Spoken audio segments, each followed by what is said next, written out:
In the blistering heat of the ancient Mesopotamian desert, one of Rome's most influential men met a death so macabre that it lingered in the empire's memory for generations.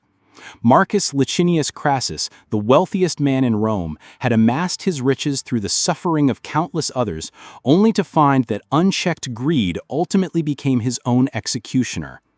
This is the tale of how gold, the very source of his might, turned into the device of his gruesome end. The year was 53 BCE, and Rome's appetite for expansion had reached a boiling point. Three men shared control of the known world in a fragile alliance: Pompey the Great, Julius Caesar, and Marcus Crassus. While his peers secured their legacies through military brilliance, Crassus had to confront an uncomfortable reality. He was perceived merely as a financier among warriors. Though his immense fortune, built on real estate ventures and slave labor, gave him political sway, it failed to earn him the honor he yearned for. Crassus had watched as Caesar triumphed in Gaul and Pompey commanded the Mediterranean, their successes resonating through the marble corridors of Rome, while his own accomplishments were measured only in sestertii. Being seen as the lesser member of the triumvirate constantly ate away at him. At 60, most men would have retired in luxury, but Crassus saw only one road to genuine greatness: a military conquest to rival those of his more celebrated counterparts. The Parthian Empire shone like a golden reward beyond Rome's eastern borders. Spanning from the Euphrates to the Indus, this expansive realm controlled the rich trade routes of silk and spices that linked east to west. Crassus convinced himself that defeating Parthia would win him both martial prestige and untold riches. So much gold and silver that even his own vast wealth would pale in comparison. The Senate, wary of his intentions, denied him the traditional declaration of war. Still, Crassus pressed on undeterred. In 55 BCE, he arrived in Syria as governor and immediately set plans in motion for his ambitious invasion. He brushed aside warnings from local military leaders well-versed in Parthian tactics, labeling their advice as cowardice. The desert kingdoms had always crumbled under Roman discipline and engineering. Why would Parthia be an exception? His resolve was reinforced by reports of unrest within the Parthian royal court, painting the enemy as vulnerable to a swift Roman assault. Crassus gathered an enormous army, 7 legions numbering nearly 40,000 soldiers, backed by 4,000 cavalry and another 4,000 light infantry. This force was among the most substantial expeditionary armies Rome had ever deployed for an eastern campaign. Among his commanders was his cherished son, Publius, a seasoned fighter who had proven himself under Caesar in Gaul.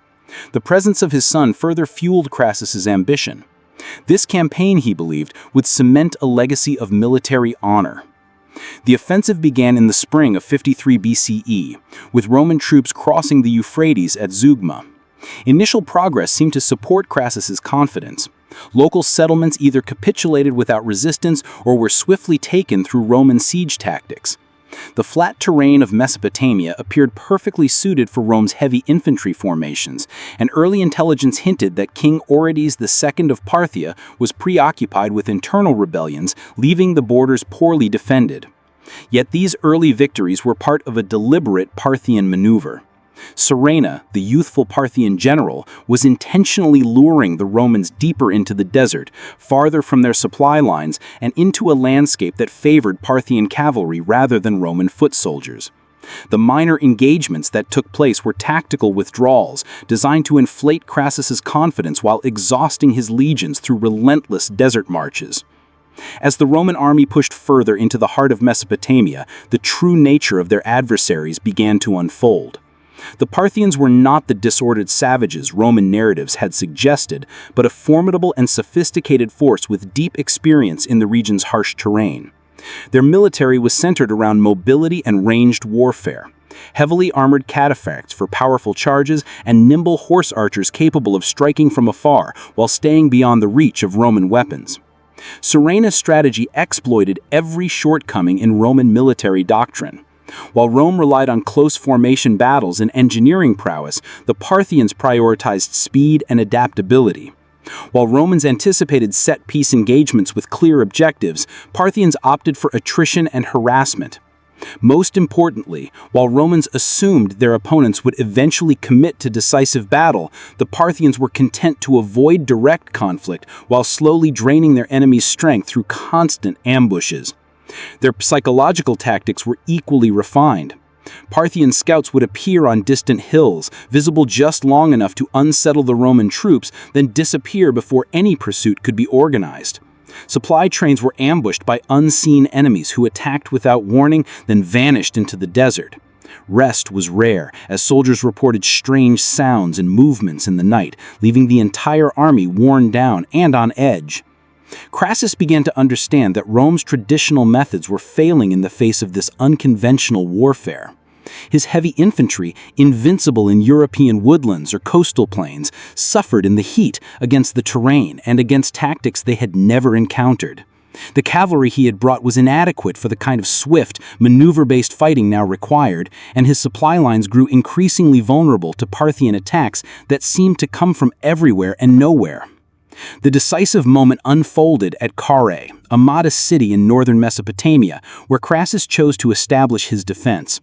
The surrounding terrain appeared to support his strategy. Elevated ground offered strongholds for his infantry, and a nearby water source seemed to resolve his logistical challenges.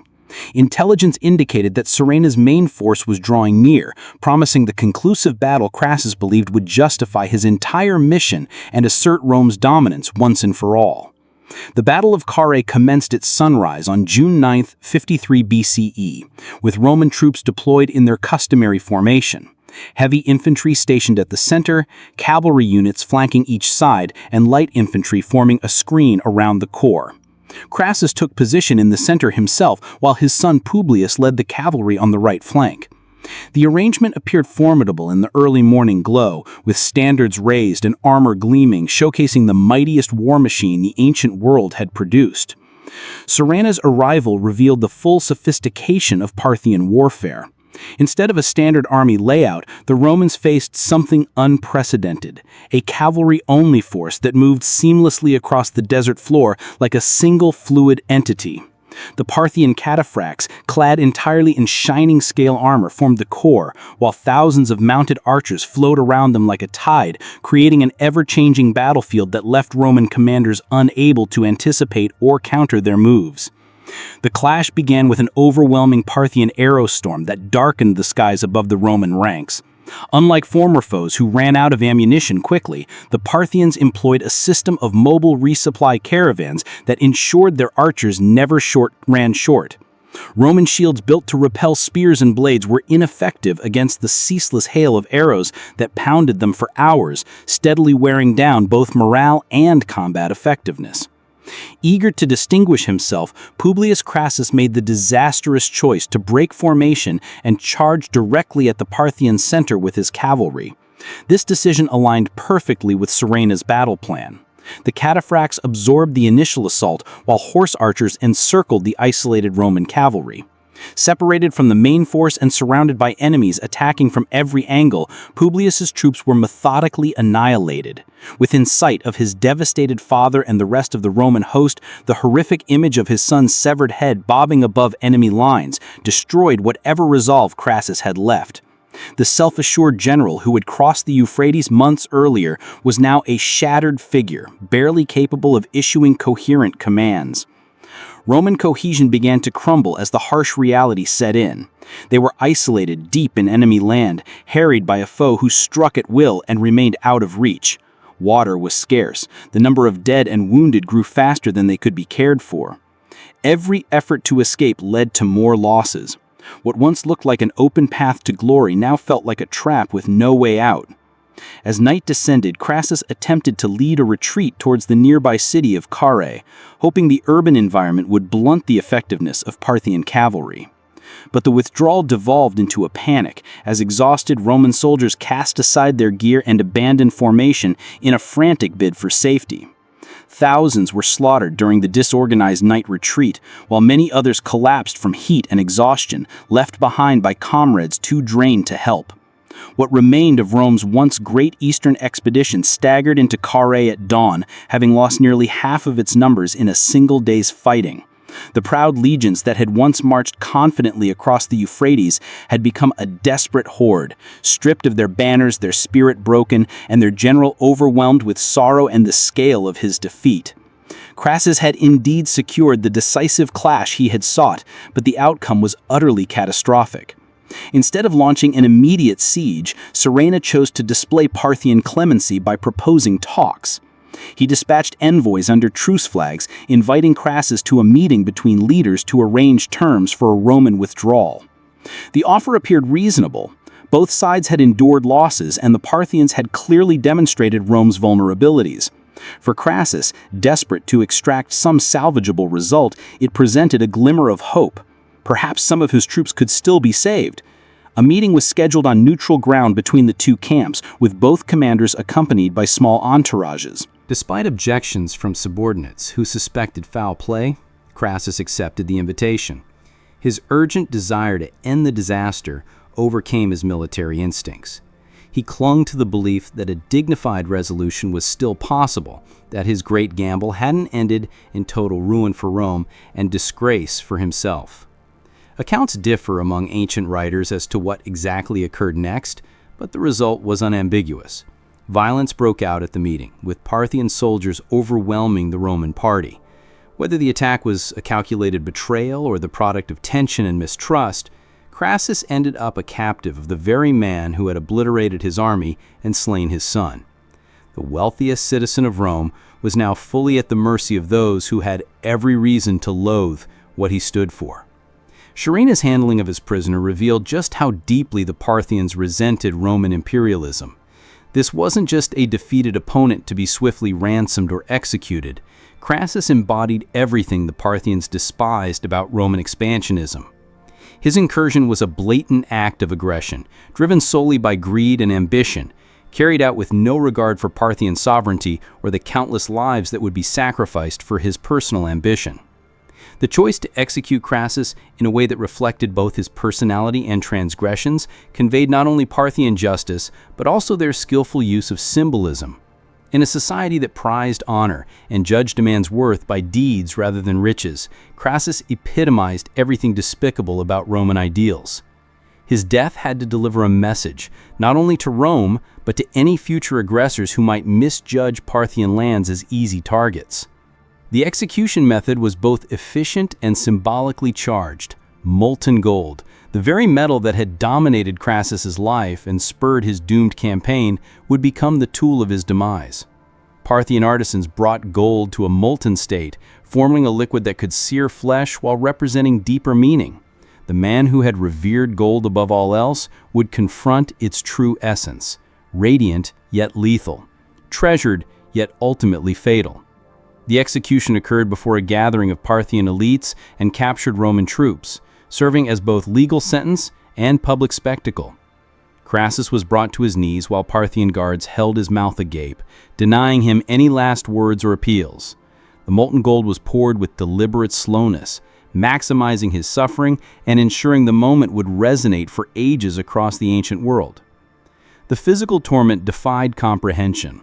Liquid gold, heated past 1900 degrees Fahrenheit, scorched through his mouth, esophagus, and internal organs while he remained aware. Yet the symbolic message was just as vital. The man who had prized gold above all else, who had amassed his riches through brutality and exploitation, now met gold as a destructive power. His adoration of wealth had become his own undoing. Eyewitnesses described Crassus's final moments as a macabre reflection of his ambitions. The mouth that once spoke of dominion and triumph was now stuffed with the metal he had chased across nations. The throat that had proclaimed Roman fate was charred beyond form. The body that had indulged in unimaginable luxury was turned into a warning against the perils of insatiable greed and blind ambition. The aftermath of Crassus's death reverberated far beyond the battlefield, shaking the ancient world and deepening the impact of the military defeat. Word of his execution reached Rome within weeks, inciting fear among the Roman elite, who abruptly recognized that their eastern flank was vulnerable and that their adversaries were not only capable of military victory, but also of delivering profound humiliation. The carefully maintained illusion of Roman invulnerability, built over centuries of conquest, was shattered in the Mesopotamian sands. In Rome, the political fallout was swift and dramatic. The triumvirate that had steered Roman politics collapsed, leaving Pompey and Caesar in direct opposition. Deprived of Crassus's wealth and political clout to offset their rivalries, the two remaining power brokers began maneuvering toward the civil conflict that would ultimately dismantle the Roman Republic. Ironically, Crassus's death had sparked the very internal strife he had sought to avoid through conquest in the East. Parthian treatment of other Roman captives revealed that Crassus's execution was not a matter of senseless cruelty, but part of a deliberate campaign to discourage future Roman aggression. Numerous surviving soldiers were relocated to distant corners of the Parthian Empire, where they formed settlements and gradually integrated with local populations. These former Romans served as living demonstrations of Parthian clemency for those who had not initiated hostilities, offering a stark contrast to the fate of their leader who had started the war. The symbolic weight of Crassus's death echoed across the ancient world, leaving a lasting impression on artists, thinkers, and historians. The image of molten gold being poured into the mouth of Rome's wealthiest man became a potent symbol for the perils of unbridled materialism and unchecked ambition. Plutarch, writing over a century later, used the event to illustrate the moral corruption brought on by wealth and the inevitable downfall that follows hubris. Modern scholars continue to debate the factual accuracy of the molten gold narrative, with some suggesting it may be more allegorical than literal. Still, the broader historical meaning is not in doubt. The execution signified a pivotal moment in Rome's eastern expansion and showed that Rome's foes could employ psychological strategies as sophisticated as their military tactics. The nature of Crassus's death, regardless of its literal truth, embodied deeper truths about the conflict's significance. The fate of his remains became part of Parthian propaganda, with his severed head reportedly sent to King Orodes II's court, where it was featured in theatrical performances that mocked Roman arrogance. Some sources claim Parthian actors used his head in stagings of Euripides' Bacchae, casting Crassus as the tragic figure undone by overwhelming ambition. These dramatizations transformed Rome's military disaster into enduring public satire for Parthian audiences. Archaeological discoveries from the Carrhae battlefield continue to shed light on the scale of the Roman defeat, with weaponry, fragments of armor, and skeletal remains depicting a complete collapse of a professional army. These remnants speak to a force that was methodically dismantled by adversaries who grasped not only the tactical realities but also the psychological layers of warfare. Roman military doctrines were updated in response to the lessons drawn from the defeat, but the blow to imperial reputation could never be entirely undone. The impact of Crassus's death left a lasting mark on Roman foreign policy, prompting later emperors to approach Eastern campaigns with greater caution and a heightened respect for Parthian military prowess. The catastrophe made it clear that Rome's adversaries were not merely uncivilized tribes to be subdued through superior logistics and discipline, but advanced societies with their own strategic depth and martial heritage. This realization ushered in a more refined chapter in Roman territorial growth, where diplomacy was increasingly balanced with military strength. The tale of Marcus Crassus endures as a cautionary example of the perils inherent in letting personal ambition override prudence and self-restraint. His descent from a prosperous financier to the architect of a military debacle shows how personal shortcomings can ripple outward, influencing the fate of nations and reshaping historical trajectories. The molten gold that claimed his life endures as a striking metaphor for how our most fervent desires can ultimately become our undoing. In today's world, where disparities in wealth and political drive continue to shape global dynamics, Crassus's death provides sobering insights into the interplay between authority and accountability. His narrative serves as a reminder that authentic leadership is not defined solely by resource accumulation or battlefield success. It calls for judgment, compassion, and awareness of the broader impact of one's decisions. The gilded voice that once belonged to Rome's wealthiest man still echoes through the ages, warning against the perils of unrestrained avarice and reminding us of the enduring value in knowing when the pursuit of more must yield to the wisdom of enough.